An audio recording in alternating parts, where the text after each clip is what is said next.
Welcome to the next section of this Excel 101 course. During this section, we're going to be taking a look at printing. Now, printing may not seem like a big deal to you, file, print, or a single button press, but there are several options that we can get into to really make our document more presentable with print setup options.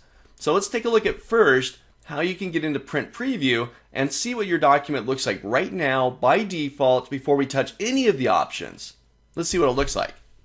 So to get into print preview, I'm going to go up to my file tab, top left corner of my screen. This takes me into that backstage view that we kind of got a quick peek at way back when in an earlier lecture.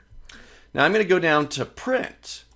In 2013 as well as 2010 and 2016, the latest release, print preview is built right into the backstage view. If you're on 2007, you go down to print, this actually still opens up another window like it did in all the earlier versions of Excel. But here I am inside of print preview, and I can see my document, what it will look like if I were to print it right now. And I can identify several things that I'd like to fix about this document. Right now it's pretty small.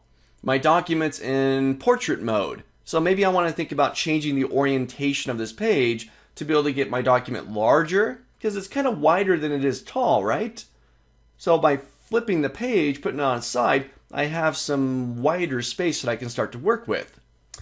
Let's see, the margins. Maybe I want to start messing around with the margins and make those wider. I want to add a header footer to this page. You know, there's various considerations that we can have as we get this document ready to be printed. I don't want to do it just default like this. Maybe I want to put the spreadsheet on its own page and the chart on its own page. Make them nice and big and isolate the two bits of information on their respective pages. So we're going to take a look at these features and many more within our print setup options. So get ready. Let's take a look at these options.